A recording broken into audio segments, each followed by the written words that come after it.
احمق در دل خود میگوید که خدایی نیست. کارهای خود را فاسد و مکروه ساختند و نیکوکاری نیست. خداوند از آسمان بر بنی آدم نظر انداخت تا ببیند که آیا فهیم و طالب خدایی هست. همه روی گردانیده با هم فاسد شدند، نیکوکاری نیست یکی هم نی. آیا همه گناهکاران بی معرفت هستند که قوم مرا میخورند چنان که نان میخورند و خداوند را نمیخوانند؟ آنگاه ترس بر ایشان مستولی شد، زیرا خدا در طبقه عادلان است. مشورت مسکین را خجل میسازید چون که خداوند ملجای اوست. کاش که نجات اسرائیل از صهیون ظاهر میشد، چون خداوند اسیری قوم خیش را برگرداند. یعقوب وجد خواهد نمود و اسرائیل شادمان خواهد کرد.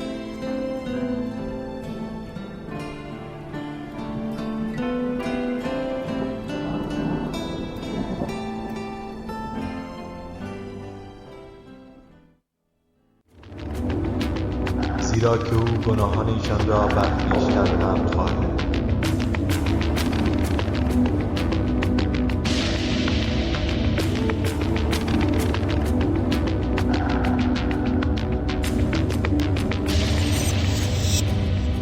انجیل چیست؟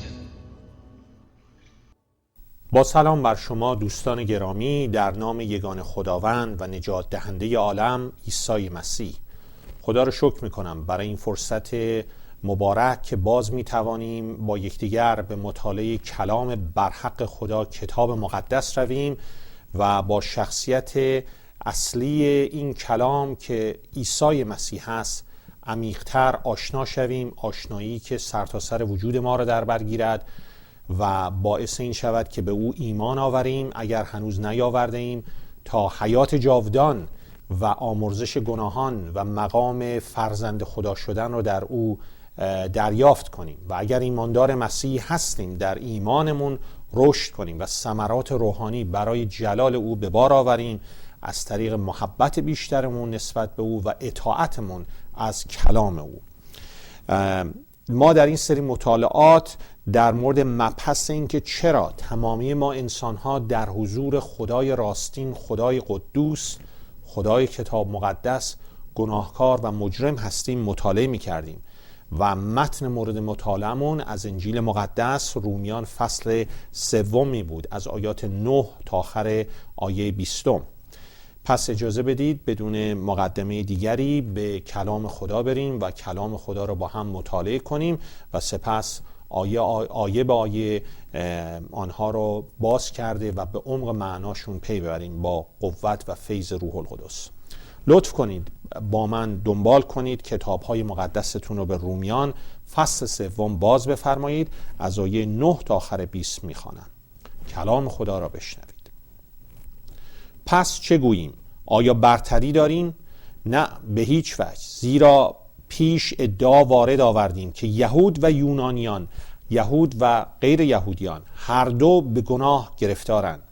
چنان که مکتوب است که کسی عادل نیست، کسی رستگار نیست، یکی هم نی. کسی فهیم نیست، کسی طالب خدا نیست. همه گمراه و جمیعاً باطل گردیدند. نیکوکاری نیست، یکی هم نی. گلوی ایشان گور گشاده است و به زبانهای خود فریب میدهند. زهر مار در زیر لب ایشان است و دهان ایشان پر از لعنت و تلخی است. پایهای ایشان برای خون ریختن شتابان است. هلاکت و پریشانی در طریقهای ایشان است و طریق سلامتی را ندانستند. خدا ترسی در چشمان ایشان نیست. الان آگاه هستیم که آنچه شریعت میگوید، منظور شریعت یگانه خدا، شریعت تورات است، به اهل شریعت خطاب می کند تا هر دهانی بسته شود و تمام عالم زیر قصاص خدا آیند. از آنجا که به اعمال شریعت هیچ بشری در حضور خدا، در حضور او عادل شمرده نخواهد شد، رستگار نخواهد شد، چون که از شریعت دانستن گناه است. خدا را شکر برای کلامش باشد که خداوند کلامش را بر جانهای ما مبارک فرماید و آن را برای ما باز کند. با هم دعایی داشته باشیم. ای پدر، تو رو شکر میکنیم برای این کلام برحق و یگانت که با قلبهای ما صحبت میکند. ای پدر، میطلبیم که اکنون این کلام را تو برای ما باز کنی، از طریق نویسنده آن یعنی روح القدس با قلبهای ما تو صحبت کنی و آنچه را که منظور نظر توست از طریق این کلام و کار روح قدوس در زندگی ما به ثمر آور. به من فیض بده در آوردن کلامت، چون بدون قوت و فیض تو قادر به انجام کاری نیستم. گناهان مرا ببخش که بسیارند و با همه عزیزان بیننده و یا شنونده این برنامه ملاقات داشته باش و آنها را لمس بکن، آنها را به توبه و ایمان به خداوند عیسی مسیح بیاور و اگر ایماندار هستند در تو رشد کنیم و با محبت و اطاعتمون از تو را جلال دهیم. این وقت گرامی را به دستهای تو میسپاریم ای پدر، چون در نام پسر یگانت خداوندمان عیسی مسیح و با قدرت روح القدس دعا میکنیم. آمین. ما در سری مطالعات گذشته دیدیم که در این آیات 9 تا آخر 20 از رومیان فصل 3 صحنه‌ای که وجود دارد این است که ما انسان‌ها به حضور خداوند خوانده شده ایم، فراخوانی است، احضاریه‌ای است به دادگاه الهی در آیه 9 و سپس در آیات 10 تا آخر 17 خدا چون قاضی، چون داور این جهان، کیفرخواست خودش رو ادعانامه، اتهاماتی رو که بر علیه ما انسان‌ها دارد دانه به دانه اعلام می‌کند، با دلایل و حقانیتشون رو به اثبات می‌رسونه. این کیفرخواست یا ادعانامه یا شرح اتهامات ما انسان‌ها در حضور خدا رو به 3 قسمت میشه تقسیم کرد. این آیات 10 تا آخر 17 رو. اول آیات 10 تا آخر 12 در مورد شخصیت شخص بدون مسیح صحبت می‌کند. دوم آیات 13 تا آخر 14 در مورد گفتار شخص بدون مسیح، کسی که تولد دوباره در مسیح رو ندارد، صحبت می‌کند. و سوم آیات 15 تا آخر 17 در مورد رفتار شخص بدون مسیح، کسی که از طریق توبه و ایمان به خداوند عیسی مسیح پیوند نخورده، به او ایمان نیاورده، تولد دوباره در مسیح را ندارد. رفتارش رو شما در آیات 15 تا آخر 17 میتوانید ببینید. بنابراین 3 قسمتی که وجود داره، یکی در مورد قلب و درون ماست، شخصیت درونی ماست، سپس گفتار ما و بعد رفتار. درون، گفتار و رفتار. ما در جلسات گذشته در مورد شخصیت شخص بدون مسیح به تفصیل مطالعه کردیم. اتهاماتی را که خدای راستین در این جنبه از زندگی ما انسان‌ها دارد رو دیدیم که 6 اتهام بودن. اتهام اول این است که نسل بشر بدون مسیح، تمامی انسان‌هایی که تولد دوباره در عیسی مسیح را ندارند، به طور جهانی، به طور کامل شریرن. آیه 10. اتهام دوم این بود که همگی انسان‌ها بدون عیسی مسیح، انسان‌هایی که تولد دوباره در مسیح رو ندارن، از نظر روحانی در تاریکی‌اند، در ظلمات گناهند. قسمت اول آیه 11 کسی فهیم نیست. اتهام سوم این بود که همگی انسان‌ها بدون عیسی مسیح سرکشند. قسمت دوم آیه 11 از رومیان فصل 3 کسی طالب خدا نیست. اتهام چهارم همه انسان‌های بدون مسیح خودسرند. قسمت اول آیه 12 همه گمراهند. گرایش و تمایلمون به سمت خطا و اشتباه. اتهام پنجم همه انسان‌ها بدون تولد دوباره در مسیح از نظر روحانی بیفایدن، بی‌ثمرن. قسمت دوم آیه 12 جمیعاً باطل گردیدن. و اتهام ششم همه انسان‌ها بدون رستگاری در مسیح، تولد دوباره در مسیح، هیچ عمل واقعا نیکی برای جلال خدا یا خیریت جامعه نمیتوانند انجام بدهند. اینها 6 اتهامی بود که مربوط میشوند به آن جنبه درونی ما انسانها جدا از خداوند عیسی مسیح. شخصیت، قلب، درون اون کاراکتر درونی فردی که تولد دوباره در مسیح رو نداره. میرسیم حالا به قسمت دوم، گفتار شخص، مکالمه فردی که با عیسی مسیح پیوند نخورده، تولد دوباره در مسیح رو نداره. آیات 13 و 14 از رومیان فصل 3. گلوی ایشان گور گشاده است، به زبانهای خود فریب میدهند. زهر مار در زیر لب ایشان است و دهان ایشان پر از لعنت و تلخی. شخصیت درونی هر کدوم از ما انسان ها به طور اجتناب ناپذیر خودش رو در گفتار ما، در سخنان و مکالمات ما نشان میده. عیسی مسیح در انجیل مقدس متی فصل 12 آیات 34 تا آخر 36 میفرماید زبان از آنچه دل را پرساخته سخن میگوید، زبان از زیادتی دل سخن میگوید. مرد نیکو از خزانه نیکوی درون خیش نیکی و مرد بد از خزانه بد درون خود بدی به بار می آورد. بدانید که در روز داوری همه مردم من جمله ایمانداران مسیحی باید جواب هر سخن بیهوده‌ای که گفتند را بدهند. روزی خواهد آمد که همگی ما به سوای خیلی در مورد خیلی چیزا باید جواب بدیم، ولی به خصوص کلام میگه در مورد هر کلمه بیهوده‌ای که از دهانمان بیرون آمده به خدای راستین باید جواب بدیم و این شامل ایمانداران مسیح هم میشه. باید جواب گو باشیم و از ما جواب خواسته خواهد شد و داوری خواهیم شد و یا مورد تشویق و تقدیر قرار خواهیم گرفت و یا مورد توبیخ و تنبیه بر اساس آنکه چه کلماتی از دهانمان بیرون آمده. البته در مورد ایمانداران راستین مسیحی این داوری نجات نیست. داوری این نیست که به پادشاهی خدا وارد شوند یا به دریاچه آتش افکنده شوند، اما داوری هست، تنبیه هم هست و به شما قول میدم شما نمیخواین مورد تنبیه و توبیخ خداوند عیسی مسیح قرار بگیرید، حتی اگر ایماندار مسیحی باشید. کلام خدا در انجیل مقدس رومیان در این آیاتی که خدمتتان خواندم از کتاب مزامیر در عهد عتیق نقل قول میکنه و نشان میدهد که چگونه شخصیت ما انسانها در گفتارمون، در صحبتهامون منعکس میشه.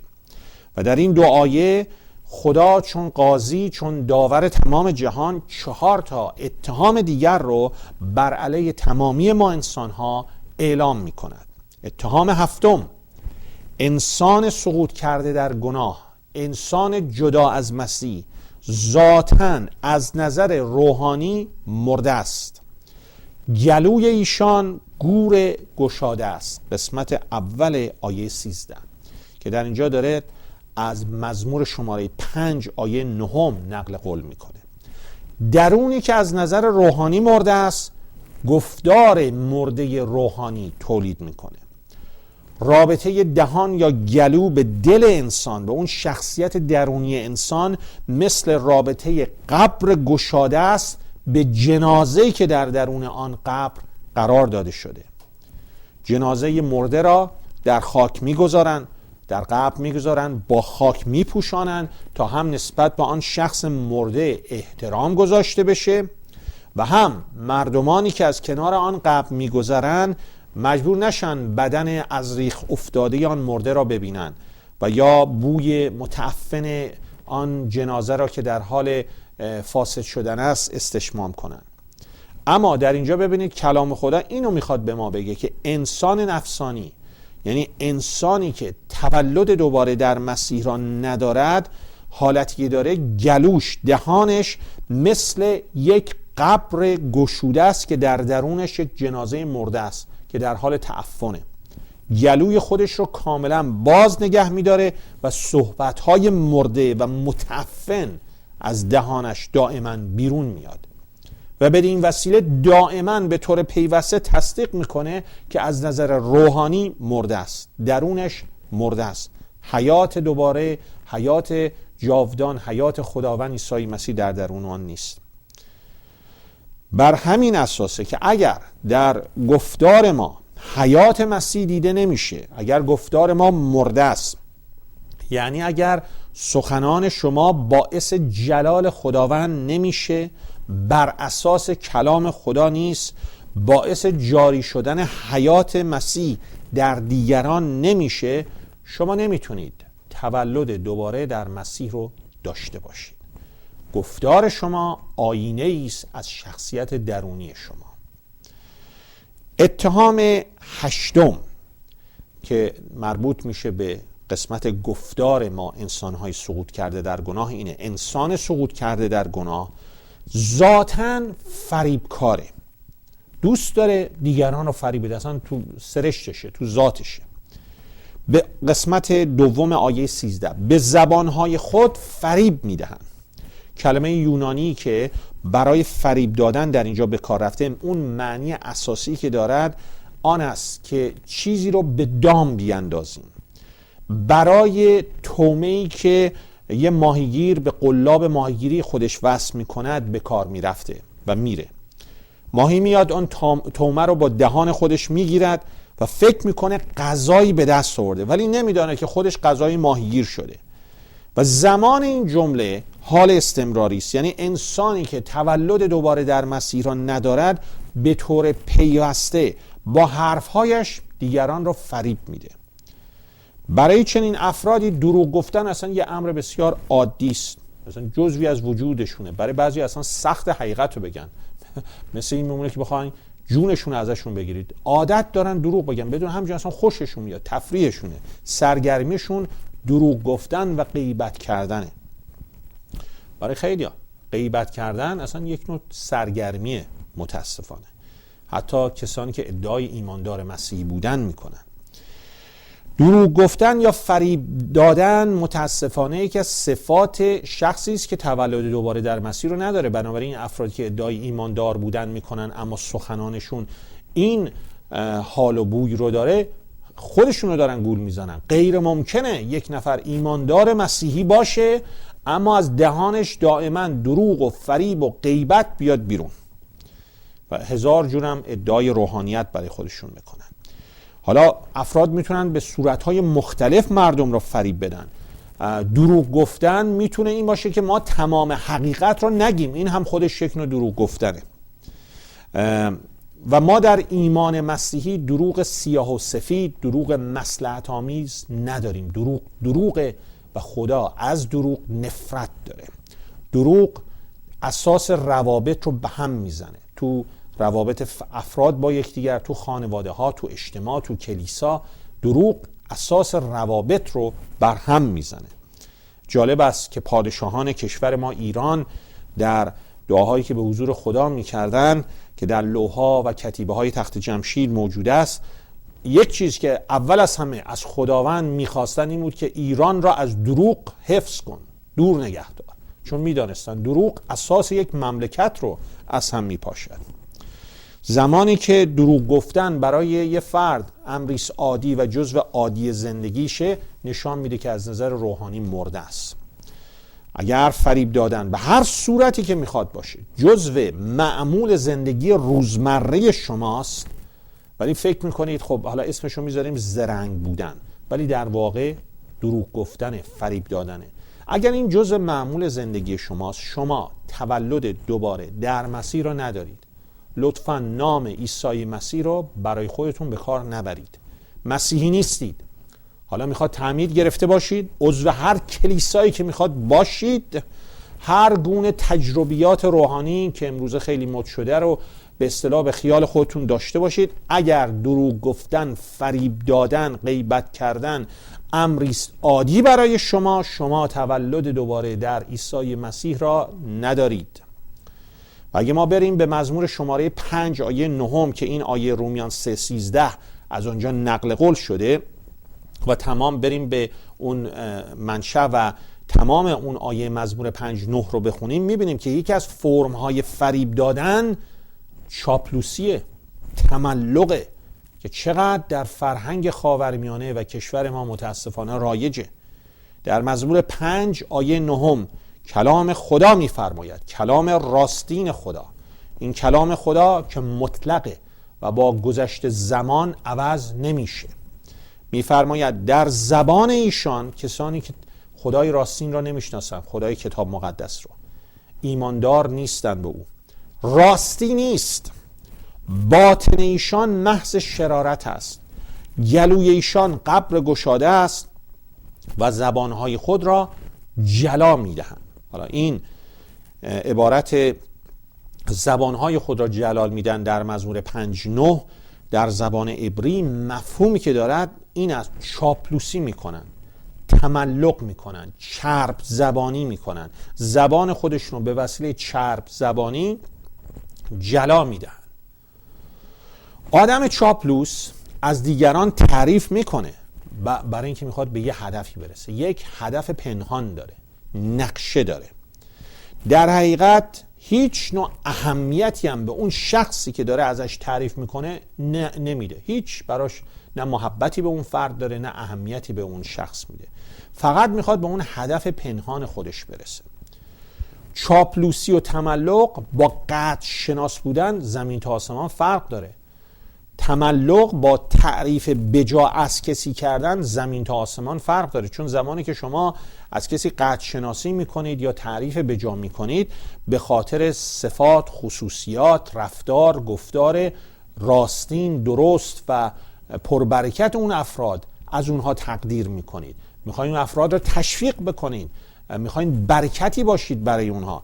اما فرد چاپلوس و متملق فقط میخواد سوء استفاده بکنه، میخواد اون چیزی که دنبالشه به دست بیاره، که متاسفانه این حالت و این روش در کلیسای عیسی مسیح هم رخنه کرده.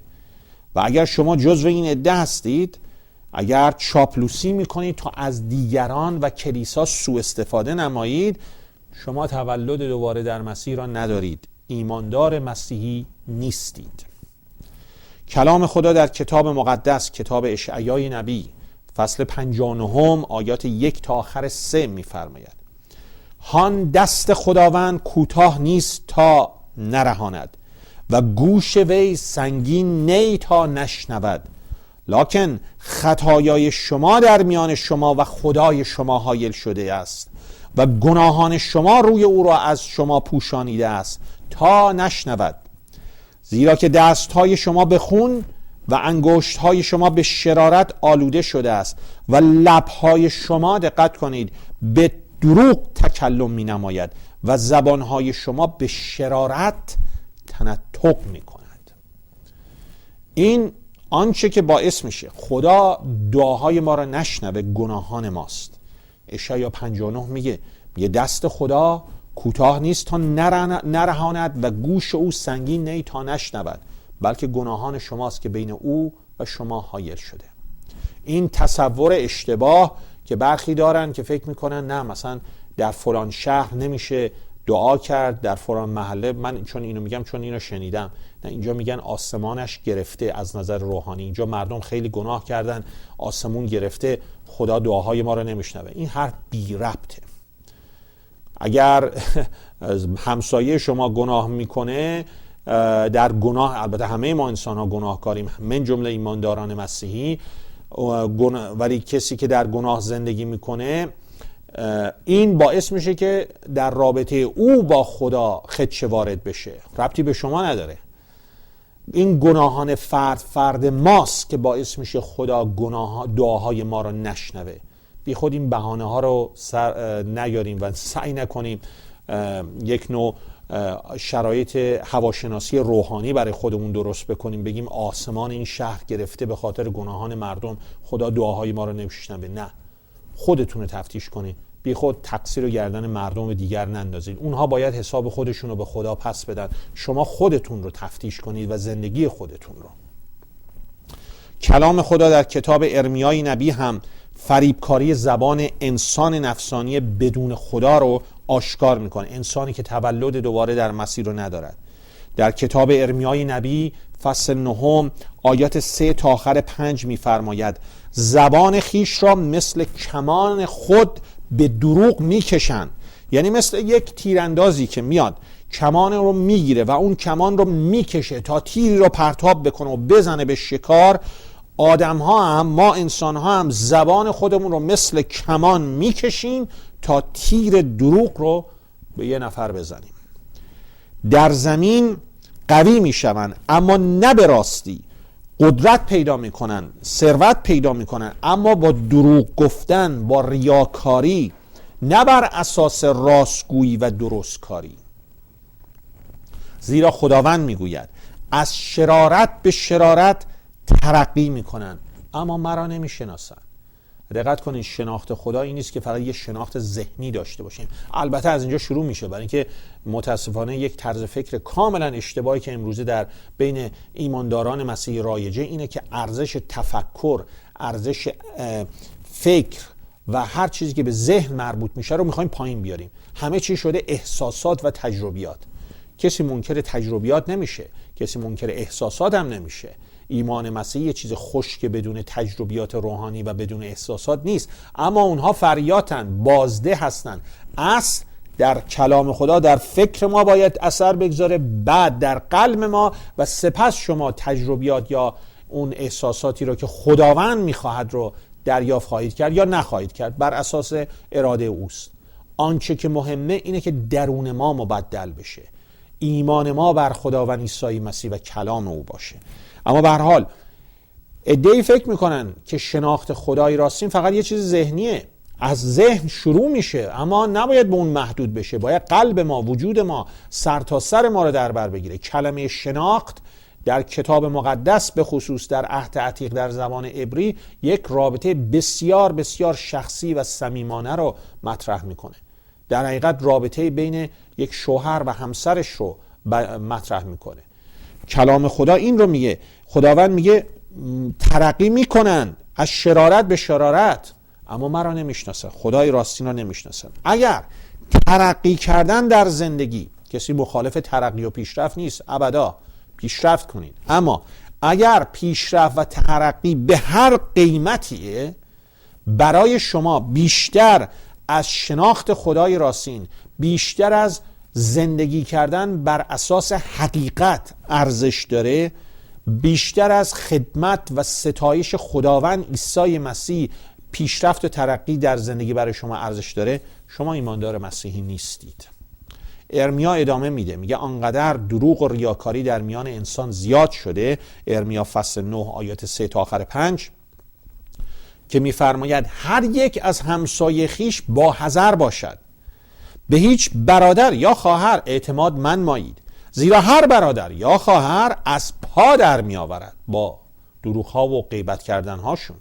هر همسایه به نمامی، یعنی به غیبت کردن و پشت سر دیگران حرف زدن، گردش می‌کنند.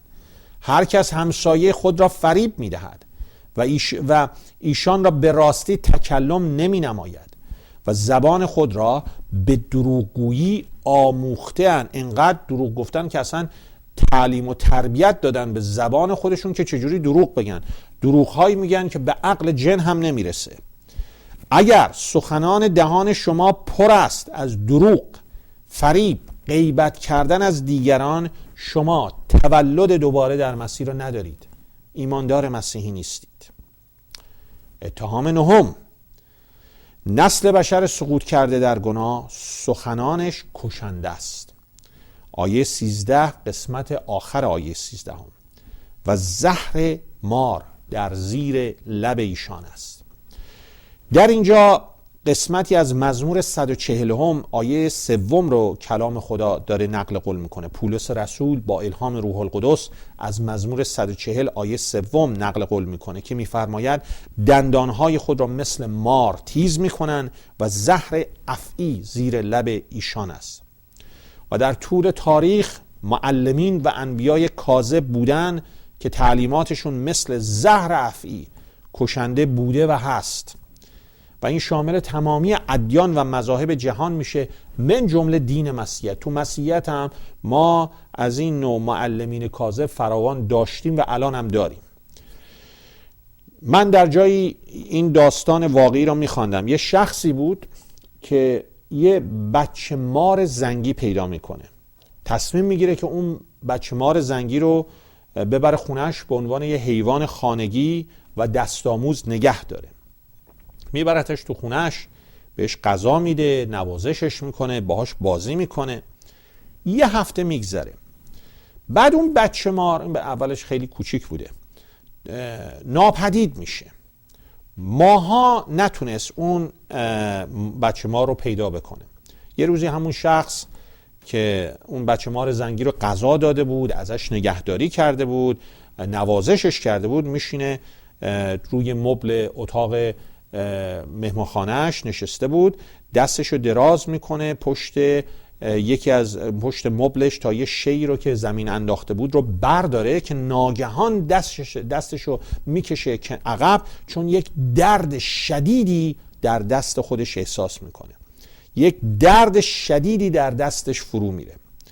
دستش رو میکشه عقب و میبینه که همان مار زنگی با دندانهاش از دستش آویزانه. همون مار زنگی که ازش نگهداری میکرد، پرورونده بودتش. همون مار زنگی که میخواست به عنوان حیوان خانگی و دستآموز داشته باشه. ببینید، مار زنگی رو نمیشه رام کرد، نمیشه اهلی کرد. به همین ترتیبم ذات گناهکار ما انسانها را نمیشه رام کرد، نمیشه اهلی کرد. زبان انسانی که تولد دوباره در مسیح را نداره، در عیسی مسیح مبدل نشده، مثل یک مار زنگی است. این مار زنگی رو نمیتونید رام کنید، اهلیش کنید. نمیشه به وسیله تعلیمات دینی، مذهبی، اخلاقی، روانشناسی درستش کرد. نفس انسان گناهکار اصلاح پذیر نیست، باید کشته بشه. بر صلیب عیسی مسیح با مسیح باید مصلوب بشه تا در خلقتی نو و حیاتی نو از اون مرگ روحانی قیام کنه. همانطور که مسیح بر صلیب نسبت به گناه مرد، در خاک شد و پس از 3 روز جسماً و روحاً قیام نمود. باید مبدل بشیم که اون هم فقط از طریق ایمان به مسیح در خون پربهای عیسی مسیح امکان پذیره. بله، اگر این شرایط در ما وجود داره، اگر دروغ، فریب، ریاکاری، تملق، غیبت کردن اینها در ما وجود داره، ما نمیتونیم ایماندار مسیحی باشیم. اما خبر خوش مژده اینه که میشه اینها رو عوض کرد. زبان شما میتونه عوض بشه. شما میتونید تولد دوباره در مسیح رو داشته باشید و میتونید از این حالت یک ایماندار کاذب مسیحی بودن به یک ایماندار راستین مسیحی مبدل بشید. اگر خودتون رو فروتن کنید، واقعا خودتون رو در مقابل آینه کلام خدا بسنجید، چه ایماندار مسیحی هستید چه نیستید. ببینید، در مقابل این حقایقی تا اینجا مطالعه کردیم و ببینید کلام خدا داره اینو به من میگه، به من و شما اینو داره میگه. اگر این خصوصیات در ما هست، جزو عادی و معمول زندگی ما هست، ما نمیتونیم تولد دوباره در مسیح رو داشته باشیم. در زیر محکومیت خدای راستین هستیم، محکوم به عذاب ابدی در دریاچه آتش خواهیم شد. اما خبر خوش اینه، میشه عوض شد، میشه مبدل شد. الان از گناهانتون توبه بکنید.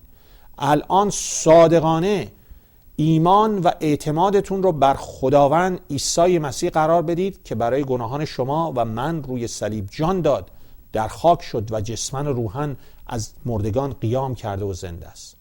به او چون خداوندتون و چون یگانه نجات دهندتون از غضب خدا ایمان آورید، مطیع او باشید و روزانه کلام خدا رو مطالعه کنید. بذارید این غذای روحانی شما باشه. روزتون رو با کلام و دعا بودن در حضور خدا شروع کنید.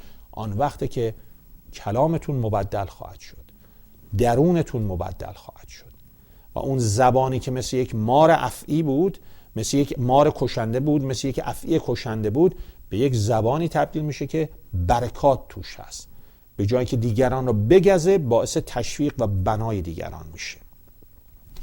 ولی اول بایستی کلام خدا حقیقت رو به ما بگه. اشکال نداره اگر کلام خدا ما رو بگزه، چون کلام خدا حقیقت رو به ما میگه و گزیدنش برای خوبی ماست، برای خیریت ماست. حتی کسانی که متعلق به خداوند هستن میتونن اگر مراقب نباشن در دام فریبکاری و ریاکاری بیفتن. حتی ایمانداران.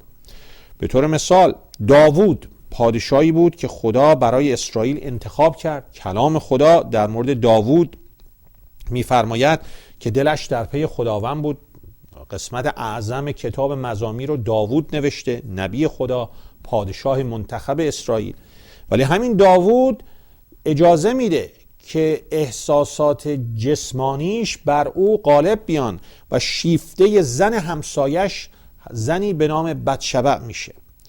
اگرچه میدونست که او ازدواج کرده، شوهر داره، اون زن رو به دربار خودش میخوانه، به احضار میکنه، باهاش رابطه جنسی پیدا میکنه و وقتی که بعداً بتشبع بهش خبر میده که حامله شده، اون وقته که داوود اون دندانهای مار خودش، اون دندانهای فریب خودش رو آشکار میکنه و سعی میکنه که گناه خودش رو به صورتی بپوشونه.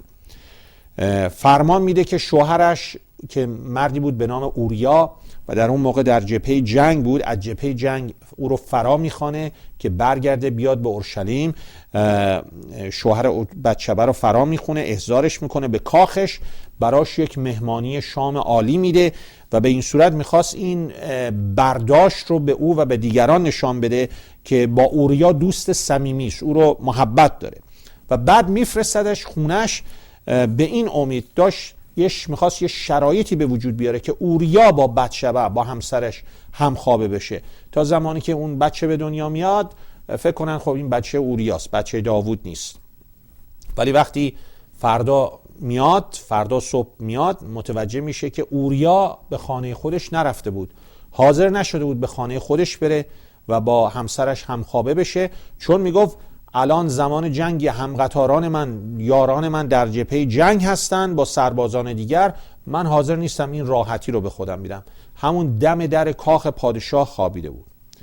داوود میبینه که نتونست، اون نقشش به هم خورد، نتونست گناه خودش رو به این صورت بپوشونه. پس کار دیگه ای میکنه، فرمان میده، نامه‌ای مینویسه، یک نامه مخفی، و اون رو مهرموم میکنه و میره به دست اوریا. ببینید شرارت دل انسان رو. و تو این نامه در حقیقت حکم مرگ اوریا رو داده بود. این اوریای بیچاره نمیدونست که با گرفتن این نامه و بردنش نزد سردارش، داوود بهش میگه این نامه رو ببر نزد سردار سپاهیان، نمیدونست که داشت حکم مرگ خودش رو دستی دستی میبرد و تقدیم میکرد.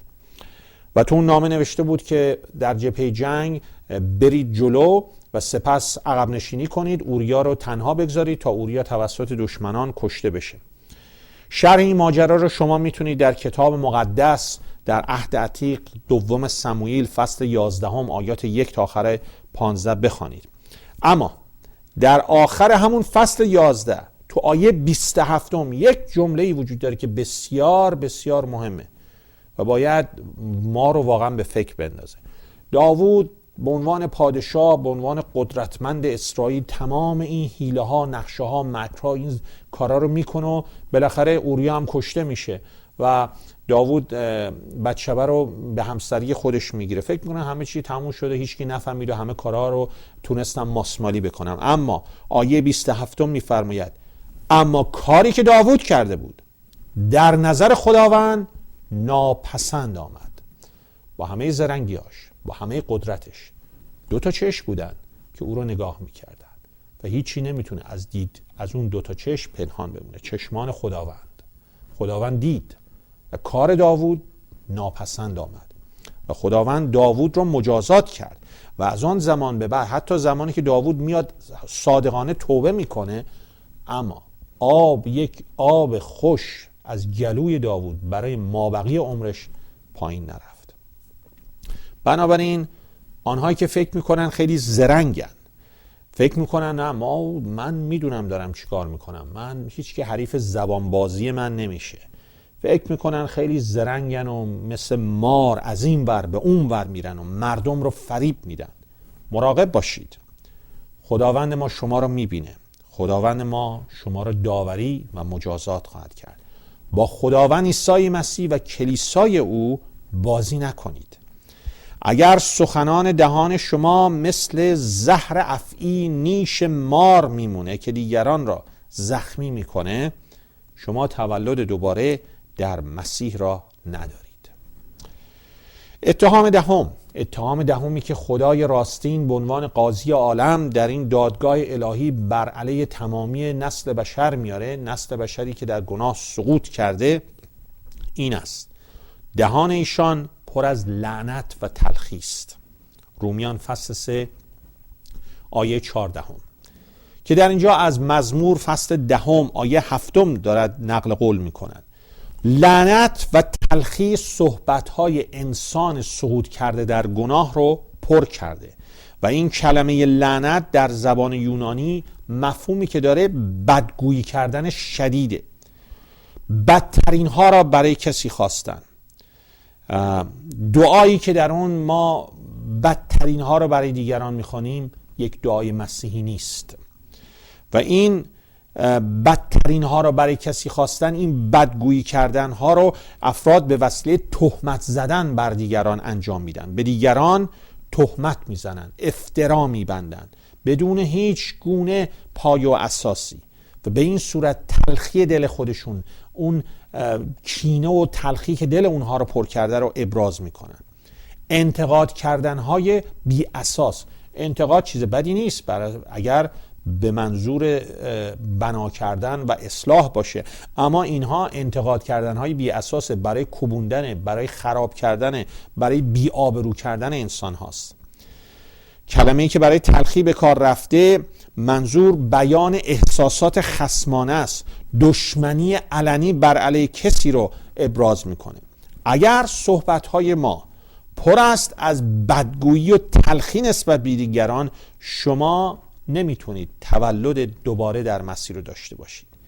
کسی که توسط روح خدا و کلام خدا نسبت به گناهانش ملزم نشده، یعنی از طریق کلام و روح خدا متقاعد نشده که گناهکاره و هیچ کاری خودش نمیتونه در مورد این گناهانش بکنه، بلکه بایستی به پای مسیح بیفته، توبه بکنه، بخواد از این گناهانش برگرده، اونها رو جبران بکنه. چنین اگر کسی این حالت، این تجربه رو نداره، این از این مراحل نگذشته و حقیقتا زندگی خودش رو به عیسی مسیح به عنوان خداوند و نجات دهندش نسپرده، چنین فردی نمیتونه تولد دوباره در مسیح داشته باشه. و کسی که تولد دوباره در مسیح رو نداره، در مسیح مبدل نشده، زبانش آنچه رو که در دلش هست آشکار میکنه. ممکنه یکی بگه نه من چرا تولد دوباره در مسیح رو دارم، من از گناهانم توبه کردم، بله این دعا رو هم کردم، به مسیح ایمان آوردم، تعمید گرفتم، عضو کلیسا هستم. اما خودمون رو گول نزنیم.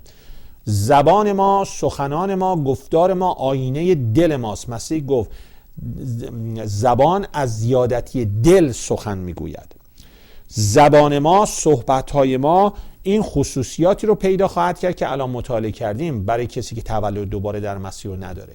زبان ما، گفتار ما اون چی که حقیقتا در دل ما هست رو آشکار میکنه. گفتار شما چگونه است؟ آیا توش فریبه؟ دروغ گفتن براتون عادیه، مثل آب خوردنه؟ حقیقت رو نمیگید، نیمچه حقیقت میگید، حقیقت رو میپیچونید، میگید و کلا شعری هم میاریم. ایمانداران مسیح هم خیلی تو این کار واردن، میگن نه ما برای کمک به دیگران داریم دروغ میگیم. لطفاً برای کمک به دیگران دروغ نگید. این هیچ کمکی نه برای دیگرانه نه برای باعث جلال خدا میشه. دروغه. دروغ مصلحت آمیز ما در ایمان مسیحی نداریم. میگن نه ما میخوایم به دیگران محبت کنیم، برای همین داریم دروغ میگیم. لطفاً نکنید. یا اگر میخواین این کارو بکنید، لطفاً اسم مسیحی بودن از رو خودتون بردارید. آبروی عیسی مسیح و ایمان مسیحی رو نبرید. اگر دروغ گفتن، فریب، تملق، چاپلوسی، زهر ریختن، تلخی و لعنت نشون دادن جزء عادی گفتار شماست، شما تولد دوباره در مسیح رو ندارید. اما این میتونه عوض بشه. اگر شما میبینید بله اینها در گفتار من وجود داره ولی نمیخوام اینطور باشه، متوجه شدم که اینها نشان میدن که من حقیقتا یه ایماندار مسیحی نیستم، الان از گناهانتون توبه کنید، به او ایمان آورید تا دل و زبان شما مبدل بشه. روزانه کلام خدا رو بخونید تا آنچه که از دهانتون میآید بیرون کلام پربرکت خدا باشد. اشتباه نشه، خیلی وقتها کلام خدا برنده است، اما آن برندگی، آن دردی که کلام خدا در ما ایجاد میکنه از روی حقیقت و محبته، اون اشکالی نداره. دروغ، صدمه‌ای که دروغ و تملق و چاپلوسی و این لعنت و تلخی میزنه برای خراب کردن، برای بنا کردن نیست. اگر این مطالعه کردیم، این خصوصیاتی که در مورد گفتار گفتیم آینه است از زبان و گفتار شما، اینو بدونید شما در حضور خدای راستین محکوم هستید، اما میتونید الان هنوز فرصت هست از زیر این محکومیت درآیید. میتونید به جای اینکه در صف محکومین باشید در گروه فرزندان خدا باشید. از گروه محکومین به خانواده الهی میتونید بپیوندید به وسیله توبه کردن از گناهان و حقیقتاً ایمان آوردن بر عیسی مسیح، به خاطر خود مسیح، به خاطر نجات آسمانی، به خاطر رستگاری، نه به خاطر چیزایی دیگه. اگه دنبال چیزایی دیگه هستید، نقشه‌های پنهانی دارید، یادتون باشه کاری که خداوند با داوود کرد. داوود خیلی فکر کرد زرنگ و میتونه چیزها رو پنهان بکنه، اما 2 چشم بودن که او رو همیشه میدیدن و آنچه داوود کرد در نظر خدا ناپسند آمد. کاری نکنید و گفتاری نگید که در نظر خداوند ناپسند بیاد. او میبینه، او میشنوه و او بر طبق گفتار ما با ما رفتار میکنه. قسمت سومی که ما میرسیم در مورد شخصیت انسانی که تولد دوباره در مسیح رو نداره. یادتون میاد مطالعه میکردیم، گفتیم که ما انسانها در رومیان فصل 3 آیه 9 به حضور خدای راستین احضار شدیم. یک نوع فراخوانی است به دادگاه الهی و خدا چون قاضی جهان اتهامات، اون ادعانامه کیفرخواست خودش رو بر علیه ما دانه به دانه اعلام میکنه، اتهامات رو میگه. گفتیم این اتهامات رو میشه به 3 قسمت تقسیم کرد. اتهاماتی که مربوط به درون ما میشه، به دل ما میشه، اونها رو در آیات 10 تا آخر 12 دیدیم. سپس اتهاماتی که مربوط به گفتار ما میشه تو آیات 13 و 14 که مطالعه کردیم. حالا میرسیم به قسمت سوم، مطالب، اتهاماتی که خدا بر علیه ما انسانها دارد که مربوط به رفتار ما میشه، رفتار فردی که تولد دوباره در خداوند عیسی مسیح رو ندارد. این حکم کیفرخواست خدا، این ادعانامه، شرح اتهامات وارده بر تمامی نسل بشره، شامل این 3 قسمته. و در این قسمت سوم هم ما میرسیم به 3 اتهام دیگه که خداوند بر لیست گناهان و اتهامات ما اضافه میکنه و نشان میده که ما انسانها بدون عیسی مسیح کاملا در حضور او محکوم هستیم. اما خبر خوش اینه، باز هم میگم، میشه از این وضعیت درآمد و راهش توبه کردن از گناهان و قرار دادن ایمان و اعتمادمون بر خداوند عیسی مسیح. چون وقتمون در اینجا به خاتمه رسیده، ادامه این مطالعه رو در جلسه آینده انجام خواهیم داد. باز تشویقتان میکنم خودتون رو در حضور آینه کلام خدا بسنجید. مطالبی رو که در مورد کلاممان، گفتارمان دیدیم در موردش فکر کنید. سخنان من و شما آینه دل ماست. سخنان شما چگونه است؟ اگر مطابق کلام خدا نیست، از کلام بر نمیخیزه، اگر دروغ و ریا و فریب و چاپلوسی و تملق و تهمت و افترا و تلخی و کینه جزوشونه، جزو عادی و پیوسته شونه، شما تولد دوباره در مسیح رو ندارید. حتی اگر ادعای ایماندار مسیحی بودن میکنید، شما ایماندار مسیحی نیستید. اما خبر خوش اینه که این وضعیت میتونه عوض شه، به شرطی که حاضر باشین حقیقت رو بپذیرید. غیبت یک گناهی که اسارت میاره و بسیار دردآوره و متاسفانه بین ما شرقی ها و ایرانی ها خیلی رایجه. اما در مسیح میشه از این گناه آزاد شد، از دروغ میشه آزاد شد. حقیقت رو بپذیریم، خودمون رو فروتن کنیم در حضور خداوند عیسی مسیح. با فیض خداوند این مطالعه رو در جلسه آینده ادامه خواهیم داد. تا آن زمان فیض پربرکت یگان خداوند و نجات دهنده عالم با همه شما عزیزانی باشد که او را دوست می‌دارید و محبت خودتون رو به او از طریق ایمانتان به او و اطاعت از کلامش ابراز می‌کنید. آمین. زیرا که او گناهان ایشان را بر خویشتن حمل خواهد.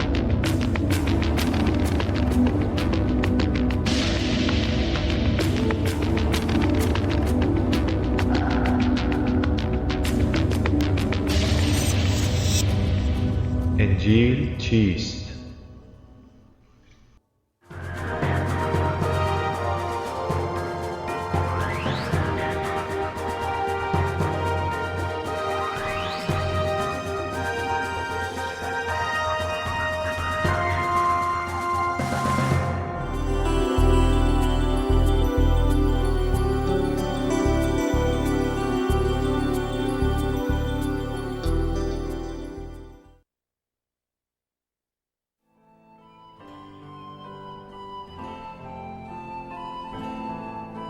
احمق در دل خود میگوید که خدایی نیست. کارهای خود را فاسد و مکروه ساختند و نیکوکاری نیست. خداوند از آسمان بر بنی آدم نظر انداخت تا ببیند که آیا فهیم و طالب خدایی هست.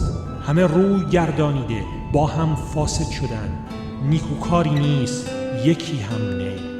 آیا همه گناهکاران بی معرفت هستند که قوم مرا میخورند چنان که نان میخورند و خداوند را نمیخوانند؟ آنگاه ترس بر ایشان مستولی شد، زیرا خدا در طبقه عادلان است. مشورت مسکین را خجل میسازید چون که خداوند ملجای اوست. کاش که نجات اسرائیل از صهیون ظاهر میشد، چون خداوند اسیری قوم خیش را برگرداند. یعقوب وجد خواهد نمود و اسرائیل شادمان خواهد کرد.